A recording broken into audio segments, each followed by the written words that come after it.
सारी बहनों को, सबको बहुत बहुत धन्यवाद। देखिए, ये सब बैठक इसलिए भी बहुत ज़रूरी थी क्योंकि सारे प्रत्याशियों को बुलाकर कहाँ कमी रह गई, किन चीज़ों पर काम करने की आवश्यकता है, क्योंकि लोकसभा के चुनाव सामने आ चुके हैं और सबने, सारे प्रत्याशियों ने भी अपनी बात रखी, क्या गड़बड़ लग रही है, कहाँ कमी पेशी रही, क्योंकि कार्यकर्ताओं ने मेहनत करने में कोई कमी नहीं छोड़ी। और इसमें मैं सबको सलाम करता हूँ, कार्यकर्ताओं ने जिस तरह मुस्तैदी से पुलिस, पैसा और प्रशासन के खिलाफ लड़ाई लड़ी है, उसमें से किसी भी मेहनत में कोई उंगली नहीं उठा सकता।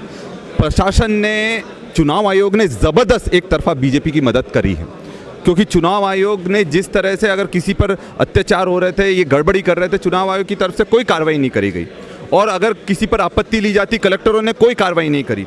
तो निश्चित तौर पर प्रशासन ज़बरदस्त दबाव में चल रहा था। और आज जिस तरह से कई चीज़ों को लेकर चर्चा हुई, किस तरह से 12 तारीख को चुनाव आयोग अनुमति दे देता है लाडली बहना के पैसे डालने के लिए सबके खाते में, पेंशन का आखिरी 2 दिन में पेंशन के सारे पैसे जो 3-4 महीने से नहीं मिला वो उनके खाते में डाल दिए जाते हैं, किसान सम्मान निधि डाल दी जाती है। तो चुनाव को प्रभावित करने वाली चीज़ें थी। अगर ये डालना था तो आचार संहिता के पहले डालना था और उसके बाद इसको चुनावी मुद्दा बनाने का इनने पूरा प्रयास करा और बनाया भी।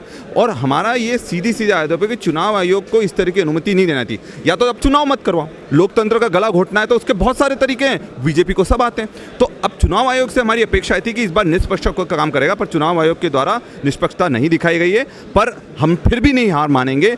जो दायित्व हमको दिया गया है कि पूरी ताकत से सदन में आवाज़ उठाने का, जनता की आवाज़ उठाने का, वो दमदारी से उठाएंगे। पहले सड़कों पर लड़ाई लड़ते थे, अब सड़कों पर भी लड़ेंगे और सदन के अंदर भी लड़ेंगे। देखिए, ये गेम चेंजर से ज़्यादा मैनेजमेंट ज़्यादा रही है।